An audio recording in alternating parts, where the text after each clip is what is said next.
Welcome to Mansplaining, a podcast about the interesting things and unexpected discoveries you can make if you just take the time to learn. I'm Mark, your host this week, and as always, I'm joined by Joe, an old friend from college. And together, we'll explore what's on our minds and hopefully figure out a thing or two about a thing or two. How's it going, Joe? Okay, I'm well.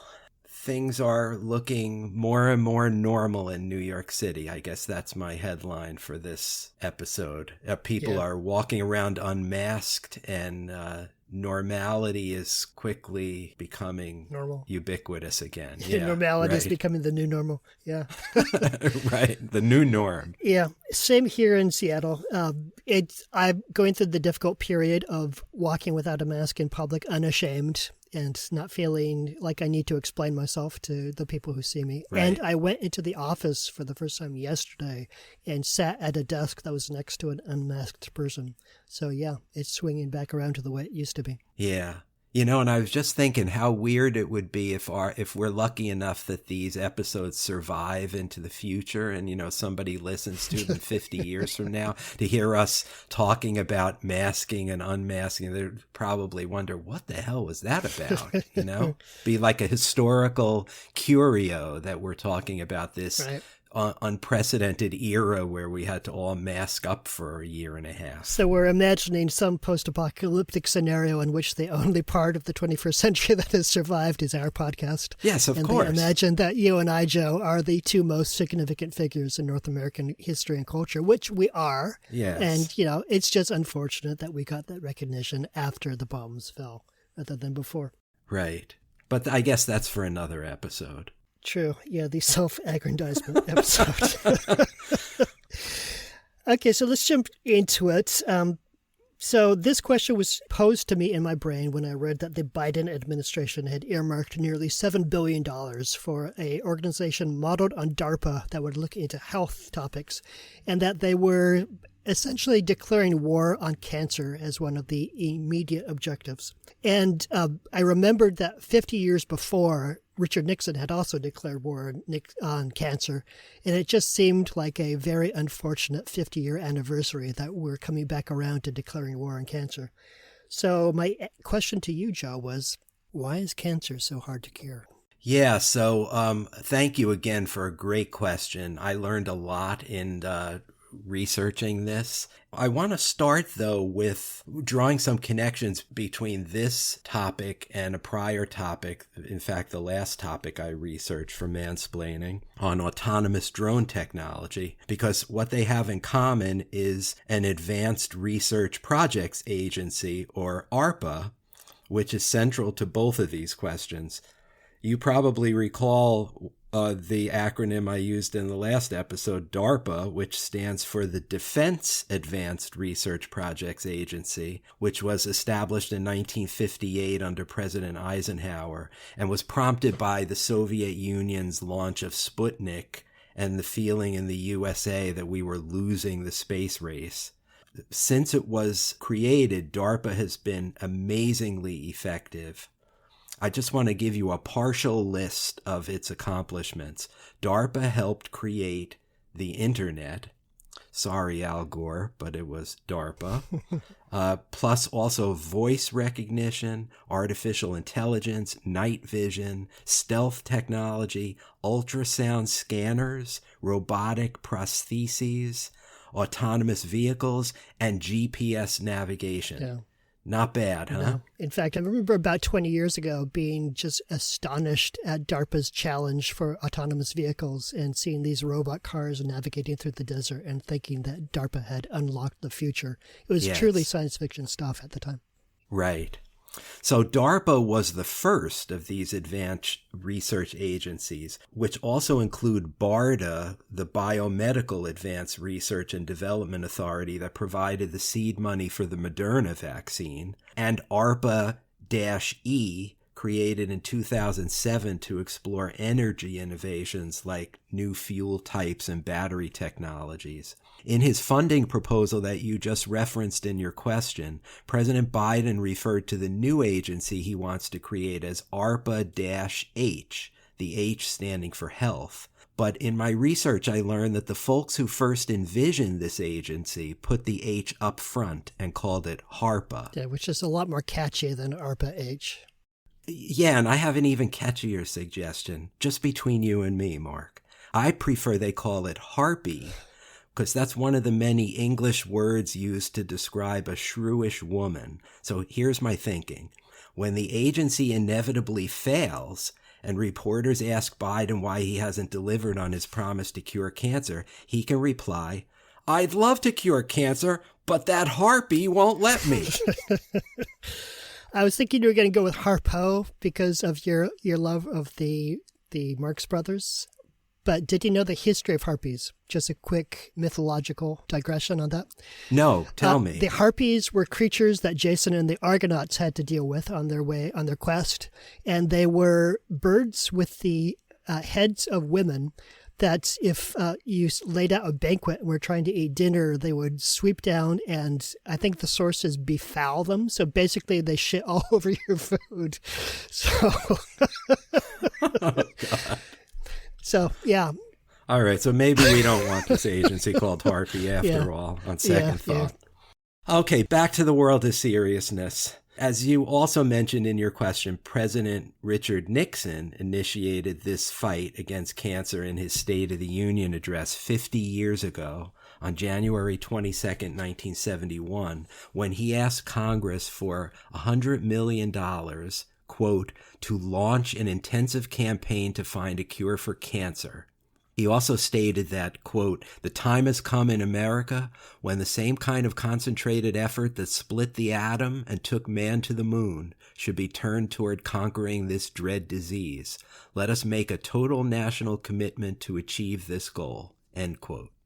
Nixon followed up by signing the National Cancer Act into law on December 23, 1971, so that's almost 50 years ago. The bill established the National Cancer Institute that we have today and also created the research infrastructure for the war that we intended to fight, funding 15 new cancer research centers and for the first time compiling data on cancer rates, mortality, and survivability. At the signing ceremony, Nixon stated that, quote, I hope in the years ahead we will look back on this action today as the most significant action taken by this administration, end quote. Well, that didn't exactly pan out. Watergate. Yeah, he undercut his message on that one. Yeah. But it was a good start. I will give Richard Nixon props on this. This was a good idea. Oh, me too. But more importantly than him missing on that prediction, he framed the war on cancer as akin to the Manhattan Project or the moonshot, meaning solvable in a few intense years of effort, you know? Mm-hmm. And I think that prediction turned out to be naive and mistaken. And then when we didn't cure cancer by the end of the 1970s, many people concluded that we lost the war on cancer. But did we? Over $200 billion has been spent on cancer research since Nixon declared war on the disease. And though we haven't cured cancer per se, you can make a persuasive argument that this is one war we're slowly winning. Great progress has been made in the past half century, much of it related to lowering the incidence and mortality rates of many cancers and improving survival rates. In the 1970s, only 25% of people diagnosed with cancer survived for 10 years after that diagnosis. Today, that number has doubled to 50%.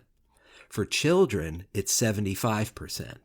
Existing treatments have effectively beaten some cancers. For example, the HPV vaccine has pretty much eradicated the virus that causes nearly all cases of cervical cancer and some other cancers of the head, neck, and sexual organs. Childhood leukemia used to kill about 80% of the kids who got it. Now, more than 80% of them survive. If diagnosed early, testicular cancer has a survival rate that exceeds 95%.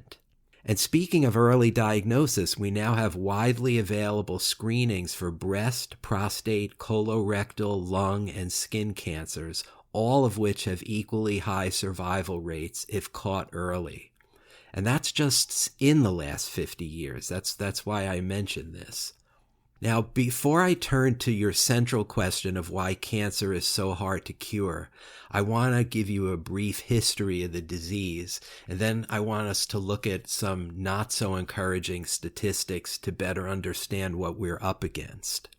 Cancer has been around as long as humanity.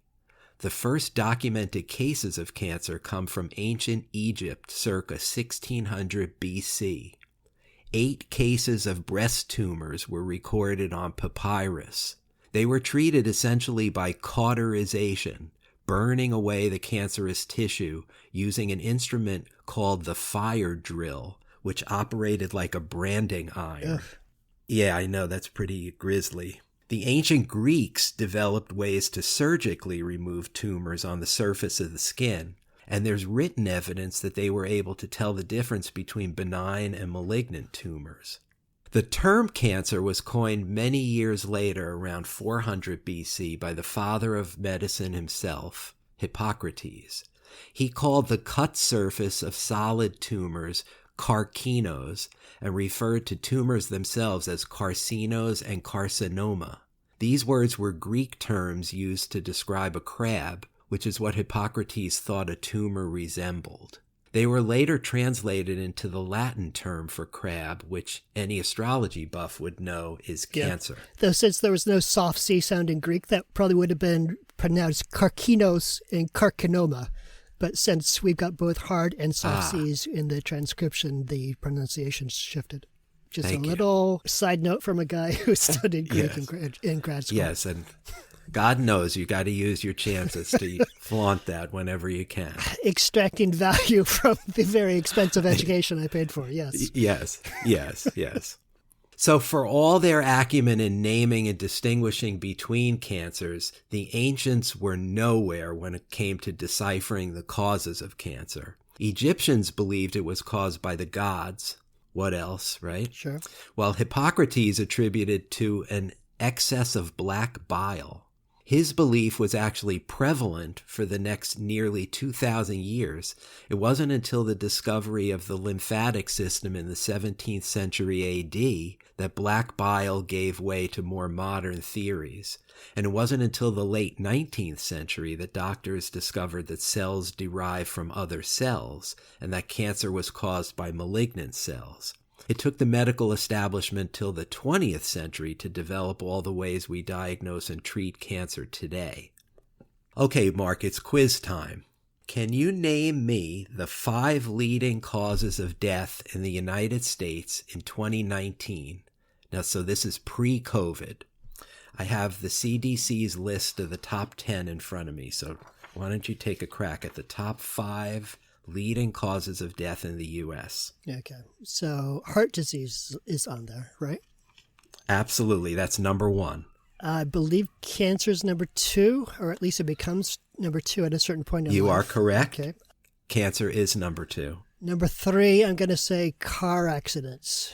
I'm going to give that to you because the overall category is unintentional accidents. So yes, that is number 3. I'm thinking probably falling backwards over a cliff because you're trying to get a selfie for Instagram is not number 4, but it's rapidly climbing. I don't know what else to guess. So what's else on the list? Okay, well, let me just read you the rest of the list. You got the top 3, so that's pretty impressive. Number 4 is chronic lower respiratory diseases like bronchitis, emphysema, asthma, airway obstruction, that type of thing. Number 5 is stroke. Number 6 is Alzheimer's, which we covered in our dementia podcast. Number 7 is diabetes. Number 8 is nephritis, nephrotic syndrome, and nephrosis. Those are all kidney problems. Number 9 is the flu and pneumonia. And number 10 is intentional self-harm, so suicide. So we've covered 2 of the 6 top causes of death on this podcast so far. So far, so good. Like, we should work our way down the list, I think. Yes. Let me vow to our audience that we vow we will get to all 10 of them eventually. As God is our witness. And now I want, for extra credit, Mark, can you name the 5 most common cancers in the USA? Ooh, I'm going to say lung cancer because of all the smokers. Lung cancer is number 2. Leukemia. That is not in the top 5. Ah, man, that just threw me for a loop, leukemia not being up there. Okay, so I'm throwing in the towel at this point. I'm walking away ashamed. What are the other 4? All right. Well, you're going to kick yourself at some of these. Number 1 is breast cancer. Oh, of course, yeah. 2 is lung cancer, as you said. Number 3, prostate cancer. Sure. Number 4, colorectal cancer. Uh-huh. And number 5, melanoma of the skin. Oh, right. Yeah. Okay. Yeah. Yeah. So as we just said, cancer is the second leading cause of death in the USA. It killed 599,601 people in 2019, and an estimated 606,520 last year. By comparison, as of today, I checked the CDC's COVID tracker today, 596,059 people have died of COVID-19 in the USA since the inception of the outbreak nearly a year and a half ago. So as catastrophic as the COVID death toll is, roughly the same number of people die of cancer in our country every single year, year after year after year. Yeah. It's amazing what you can get used to, right? Yes. Like if deaths just keep coming around, and it applies so well to car accidents. There's so many people die on the roads, and we just take that as just a normal feature of people driving, instead of just as the sort of catastrophe that you would mobilize an entire nation to stop. Yes, that's right. And those are not the only sobering numbers. How about this? 1 in 3 adult women and 1 in 2 adult men in the U.S. will develop cancer in their lifetimes. Mm-hmm. To put that in perspective, there are 2 of us doing this podcast. We're both adult men in the U.S. So just keeping it real, Mark. Yeah. I'm tempted to shout, "Not it," but I'm not sure that would have a determinative power. Yeah, or musical chairs, maybe. There's got to be some way to adjudicate that. Yes. Worldwide, there were 18.1 million new cases of cancer and 9.6 million cancer-related deaths in 2018.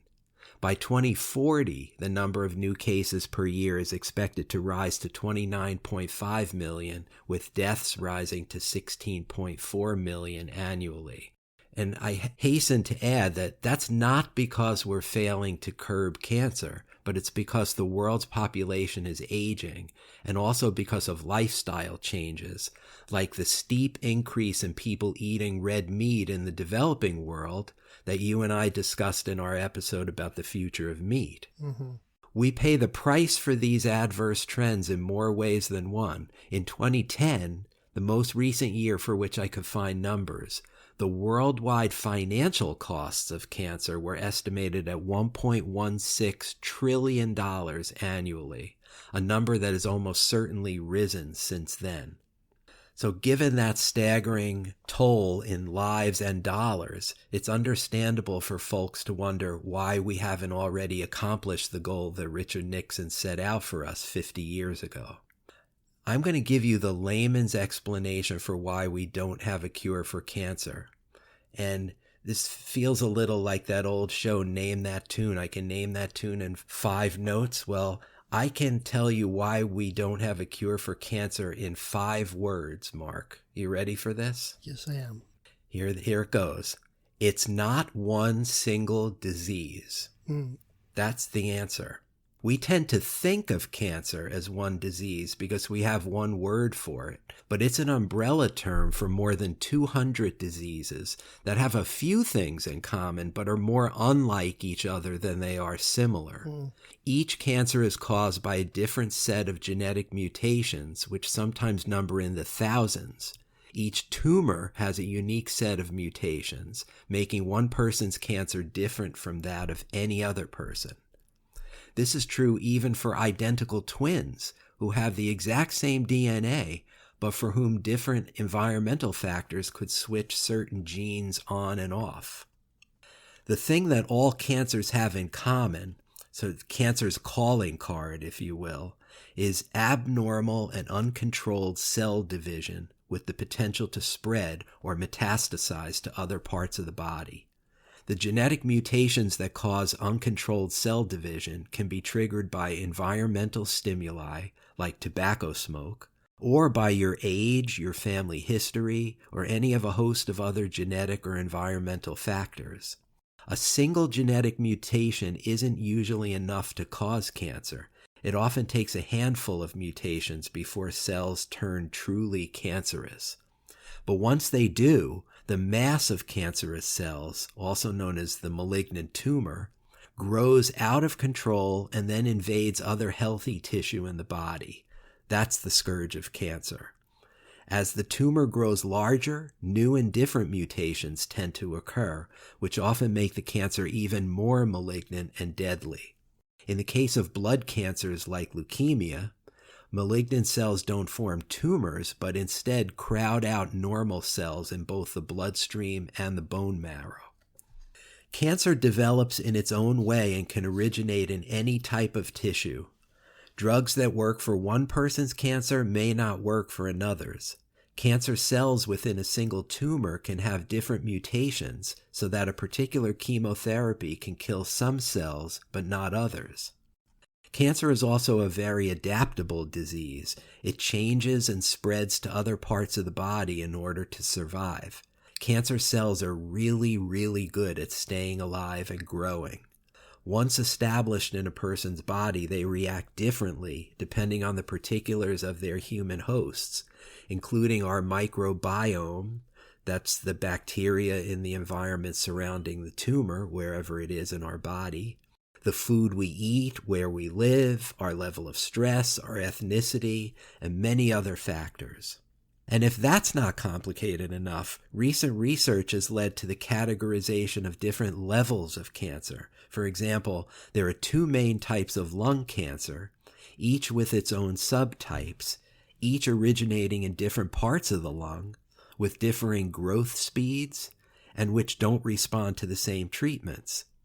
Similarly, breast cancer is not one single condition and has at least 5 subtypes, all of which require different treatments. As cancers grow, they can also become resistant over time to drugs or treatments that initially worked. For all these reasons, each person's cancer requires its own individualized treatment. Drugs and therapies proven effective for some cancers might not work on some patients because they have different mutations which render the drug less effective or sometimes completely ineffective. Mm-hmm. Now, I have some awful experience with that last phenomenon. In the spring of 2007, one of my best friends died of non-Hodgkin's lymphoma at the age of 43. Leaving behind a wife and a 4-year-old daughter. He was healthy and fit when he contracted it, seemingly out of nowhere, and he was one of the unlucky small percentage of lymphoma patients whose cancer didn't respond to any of the mainline chemo drugs that work for most patients. His untimely death exemplifies the sad fact that because there are so many ways for cells to mutate and go haywire, there's no such thing as a universal cure for cancer. Yeah. What you say here makes me think that there never will be a cure for cancer. And so the Biden administration is declaring war on something that you just cannot fight on a unified front, that it's $7 billion down the drain. Or is that not the sense you're trying to convey? Well, true in one half of what you said. It can't be fought in one way, and there probably will be no universal cure for cancer, but we can make a lot of progress, and there's a lot of encouraging signs, and I'm going to get to that. So I would say you're half right about that. Okay. So in lieu of cures, what we have are non-curative treatments for most cancers. These are the methods we're all familiar with. Doctors sometimes surgically remove the cancerous mass, and if you're lucky enough to find it early, that might do the trick. Or if you're unlucky, the cancer might grow back. Doctors prescribe chemotherapy drugs or radiation therapy. They are blunt, indiscriminate weapons that basically kill all rapidly dividing cells in the body, not just the cancer. These therapies can be enormously effective, but usually not without collateral damage to the patient. Yeah. Ionizing radiation essentially tears apart a cell's DNA so that it can no longer reproduce. It's carefully targeted at the cancer cells to spare as much healthy tissue as possible. But whatever healthy tissue is exposed to radiation is also mangled beyond repair. Chemotherapy is infused into the bloodstream, so it kills lots of healthy cells that need to divide and grow, such as the ones in your hair follicles and digestive system, which is why hair loss, nausea, and vomiting are among its most common side effects. Mm-hmm. Immunotherapy involves artificially stimulating the body's immune system to be more active in fighting cancer than it would be normally. Though harnessing the body's immune system to fight disease has been around in various forms since the 17th century, in recent years, activating specific antibodies to target specific cancers has shown great potential in combating cancers that are very difficult to treat, like lung cancer, which has a high number of mutations and often gets diagnosed at an advanced or even terminal stage. And then that's our front line of treatments, but we also have preventive strategies. Given that 40% of cancers are said to be caused by lifestyle choices people make, public education campaigns can make a big difference, highlighting the dangers of tobacco smoke, or excessive alcohol use, or obesity, or diets high in saturated fat, or exposure to UV radiation from the sun, has led to many lives being saved. A diet rich in whole grains and vegetables significantly reduces the risk of cancer. Eliminating smoking, which is probably an impossible dream, but I'm just saying, that alone would essentially eradicate lung cancer, which is currently responsible for 30% of all cancer deaths worldwide. Yeah.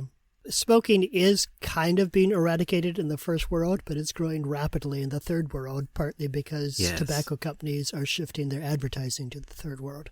Yeah. So as long as we have industries that are financed by Wall Street in pursuit of killing their customers, then that's right. It's not going to be a solvable Red problem. meat and cigarettes. Yep. Growth products in the third world, unfortunately.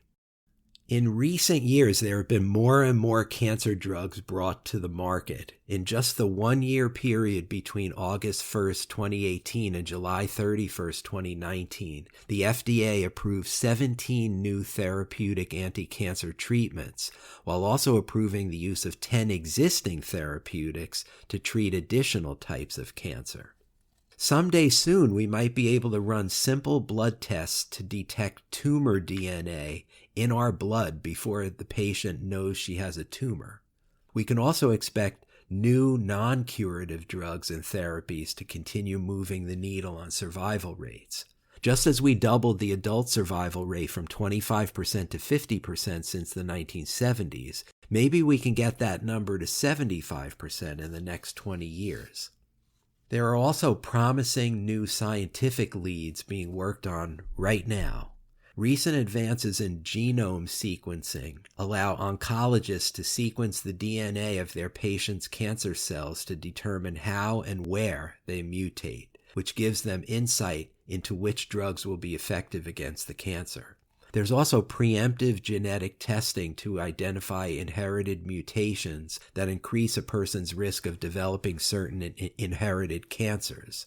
The hope is that this type of quote-unquote personalized medicine will lead to targeted treatments that match particular drugs to genetic mutations, and unlike chemo and radiation, won't kill every living cell in its path.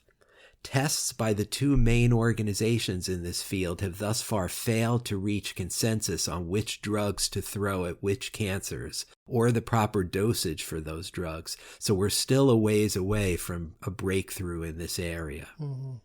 There's one other reason for hope, and it's going to steer me back to the beginning of our conversation. It has to do with the way President Biden has chosen to fund his cancer initiative.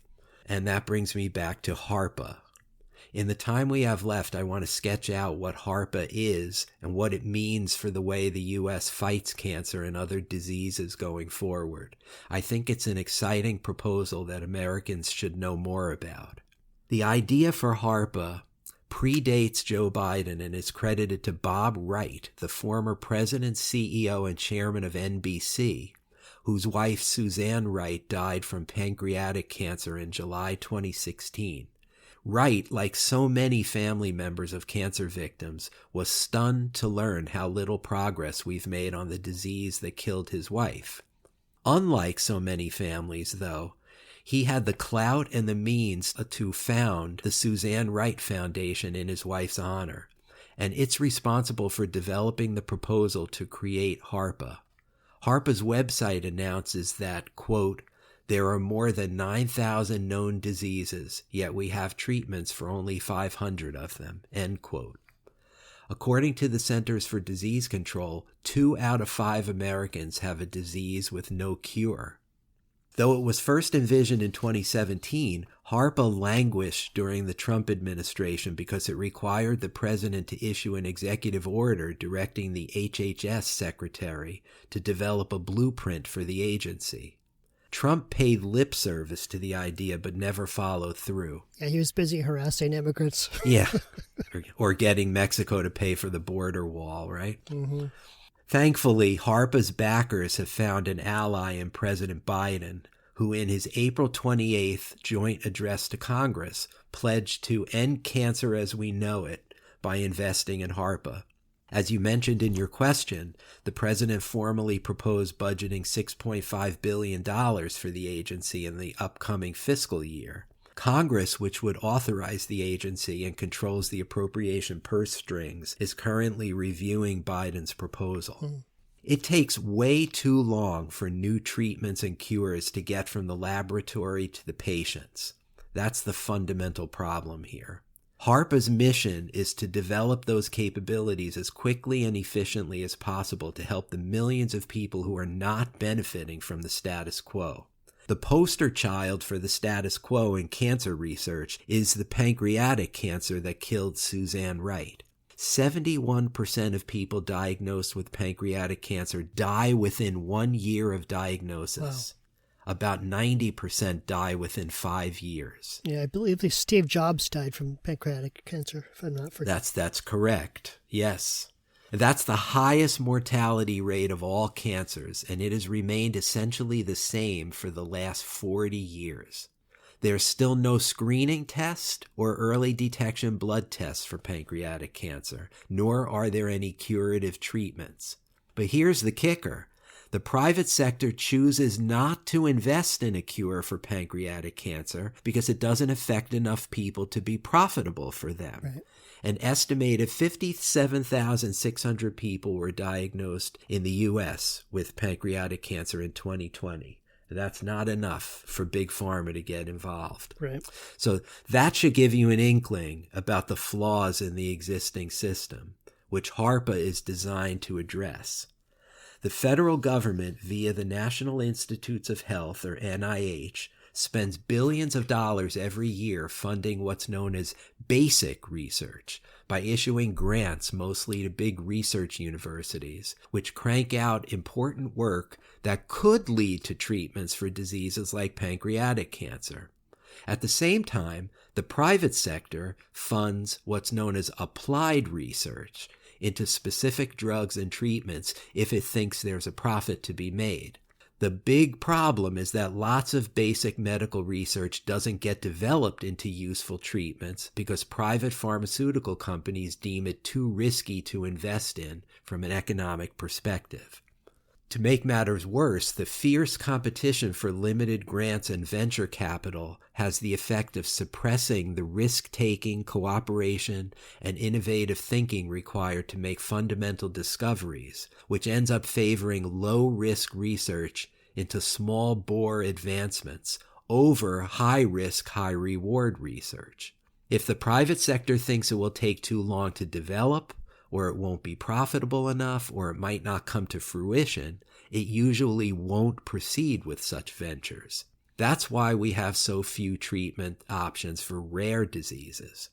People in the industry refer to the chasm between publicly funded research and privately funded treatments as the valley of death, because so much research languishes and dies there.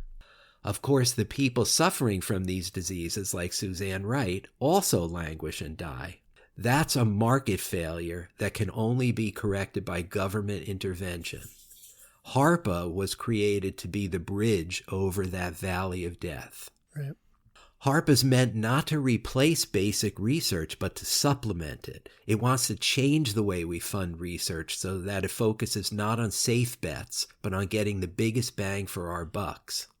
These are our public bucks, our tax money. Instead of having individual researchers and universities competing for grants, with one not even knowing what the other is doing, HARPA aspires to take a coordinated, interdisciplinary approach, setting up what they call an innovation ecosystem that includes private biotech and healthcare companies, venture capital and philanthropy, academic institutions, and the federal government through its health and regulatory agencies like the NIH, the CDC, the FDA, and the VA. Instead of awarding grants for basic research, HARPA will issue contracts for applied research to develop and build useful products. Such contracts will have built-in milestones to deliver a measurable return on investment. If they don't deliver, they'll be terminated by the agency. Not all its projects will come to fruition, but its animating principle seems to be no guts, no glory. And I like that. Mm-hmm. HARPA wants to better coordinate the deeply siloed grant approval process so that complementary research is done to attack the same diseases. It also wants to speed up the process for getting treatments to market. It now takes about 12 years for a new drug to be developed, tested, and approved.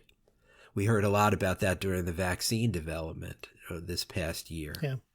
Operation Warp Speed's accelerated development of the COVID vaccine, made possible by HARPA's sister agency BARDA, points the way to what HARPA hopes to accomplish. In addition to speed, this approach also brings accountability, oversight through regular reporting, and greater efficiencies.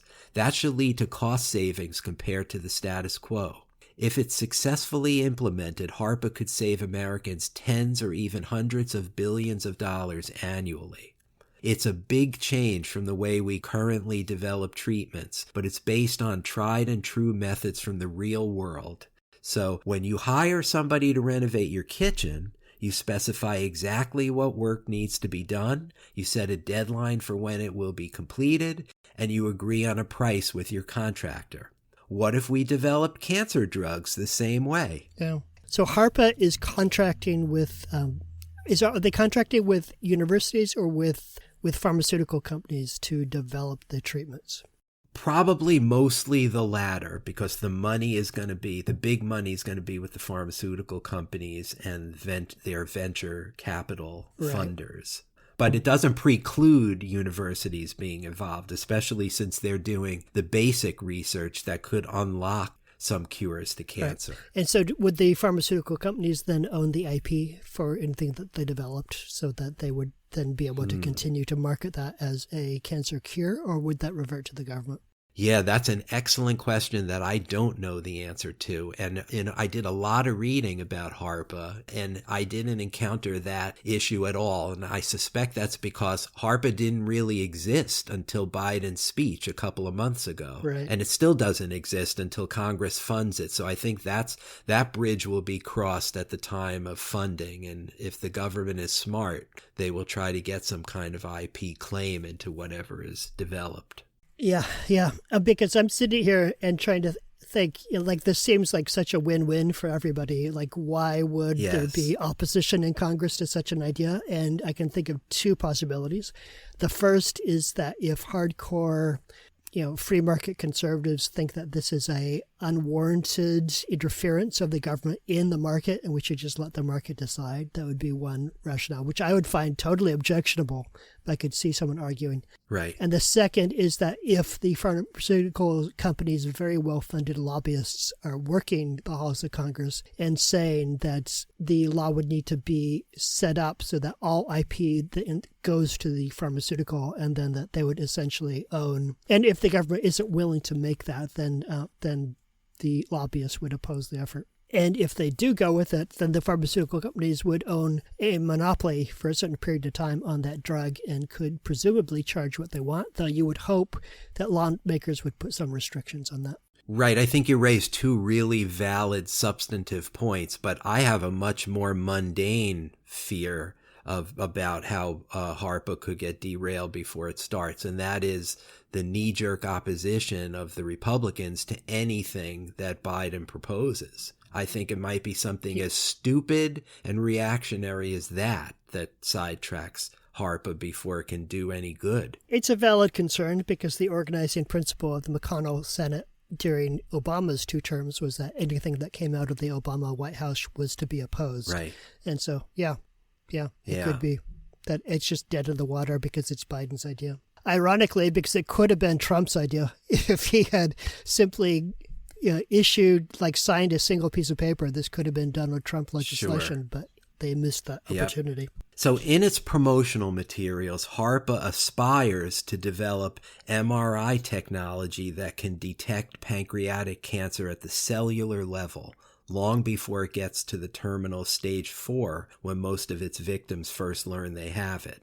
HARPA also imagines a world where we can diagnose diseases by analyzing a single drop of blood, or restore sight with a prosthetic eye that communicates directly with the patient's brain. If HARPA is a fraction as successful as DARPA has been, it will be money well spent. Unless you think that, a robotic eye communicating with the brain sounds a little far-fetched and science fiction-y, just think about that list of accomplishments that DARPA accomplished that I rattled off at the beginning of the episode. AI and robotic technologies. And Yeah, everything is impossible until you try to build it. And then sometimes it turns out not to be so. Right. Yeah. So in summing up my thoughts on this topic, I think it's obvious that curing cancer is a much more difficult task than we thought it would be 50 years ago. It turns out it was never going to be as quickly and dramatically resolved or provide the same sense of closure to Americans as the Manhattan Project or the moonshot, or curing a single disease like polio. But that doesn't mean it's not a winnable struggle. Think about this. Even though we haven't cured cancer writ large, every single cancer survivor who's still alive 5+ years after treatment is a person whose actual cancer was effectively cured. Mm-hmm. There are millions of such people walking the earth right now. Think about how, as a practical matter, over 90% of cancers are curable if detected and treated early in stage 0 or stage 1. Right. And I didn't even know there was a stage 0, but it describes the abnormal cells with the potential to become cancer. In other words, that colonoscopy you've been putting off is a de facto cure for colorectal cancer if you just take advantage of it. Think about how every kid who doesn't start smoking because of an effective PSA or a parent's guidance is a person whose potential cancer was averted. So if you think about it that way, there's a lot of cures for cancer happening right now. Yeah, it occurs to me as you say that sometimes cure is the wrong word. Like it sets the objective. Like we never cured AIDS, but we made AIDS survivable. If you take the cocktail of drugs, you can live with AIDS and you can have a pretty good life with it. So maybe instead of a cure for cancer, we just need to make cancer more easily survivable. And hopefully less financially ruinous if you undergo treatment for it. Great you said that, because you're anticipating one of the final points I want to make here. So continuing the fight against cancer will take massive investments made over decades from both the public and the private sectors. It will take coordination and efficiency, which is hopefully what HARPA will bring to the proverbial table. It will take patience as new drugs and therapies are researched and tested in lab animals and then in humans. It will take continued public health education about prevention methods that work, like smoking cessation and combating an epidemic of obesity in this country. It will take dedication to staying the course over the long haul, because that course has already saved millions of lives and is slowly but measurably turning the tide on survival rates for most cancers. And finally, it will take a clear-eyed view of what winning a so-called war against an umbrella term comprising 200-plus diseases really means. We may never be able to cure all cancers. In fact, some scientists believe, and this harkens back to the point you just made, Mark, they believe we should move away from the idea of curing cancer to a more realistic notion of managing cancer as a chronic disease like we do with diabetes. That sounds about right to me. I think there will come a day when we are successfully able to manage most cancers, and then it will be up to whoever's the president to decide whether to unfurl that mission accomplished sign. On a big battleship. Yeah. So, are you satisfied with that answer? Yeah, I think I am. This is such a complex topic where we could just keep on talking for hours about it because there are side conversations about how early testing for things like breast cancer have come under challenge recently because of a false positive rate, high false positive rate, and that sort of thing where the waters are just by definition muddy when you are, as you said, discussing essentially 200 separate diseases under a single category. Yeah. But yes, I'm more clear now on why the cure for cancer that seemed so possible back in 1971 is still the carrot that's just out of reach here 50 years later. It really does boil down to that pat 5-word answer I gave at the beginning. It's not one single disease. Right. And each person's cancer, your pancreatic cancer could be completely different from my pancreatic cancer and involve different drugs, different treatments, different survivability. So every cancer is a special snowflake. So I've got a question, and I'm excited about this question, Mark. I think if you asked me this question, I would be delighted. So I hope you're half as delighted as I would be when I ask you the question. This is a question about something that's in the news this month that takes me back to my childhood. UFOs. Ooh. Or as they're apparently now called, unexplained aerial phenomena. There's been some recent publicity about a U.S. government study that acknowledges, I think for the first time ever, that some of these sightings are indeed unexplained, that they weren't caused by U.S. technology, and that we can't definitively rule out extraterrestrial origins. So here's my question, Mark. What's the most likely explanation for UFOs? Yeah, I think I know what the most likely explanation is that it's not much less interesting than we imagine it might be. But yes, I will dig into that and we'll come back with that. So if you have any thoughts on this episode or would like to leave comments on previous episodes, you can find our Facebook page now if you search on Mansplaining Podcast. And we do hope that you come by and give a like to our page and leave a few comments on episodes that you've listened to. We read all your comments, folks. We do. We read them all, and sometimes we discuss them amongst ourselves. Mm-hmm. If you pose a question to that page, we will give it very serious consideration as a future episode. And if you'd like to help other people discover this podcast and find how special it is, please leave us a rating and review on iTunes or Spotify or wherever it is that you're getting this podcast. Reviews really do help people discover new podcasts, so you can help us out with that. But that's it for now. So thank you for coming by and spending this time with us. And we hope to see you again soon. We'll talk to you next time. That's it for this edition of Mansplaining. Mansplaining is brought to you by Joe and Mark and nobody else. Thank you for hanging out with us for a little bit, and we'll see you next time.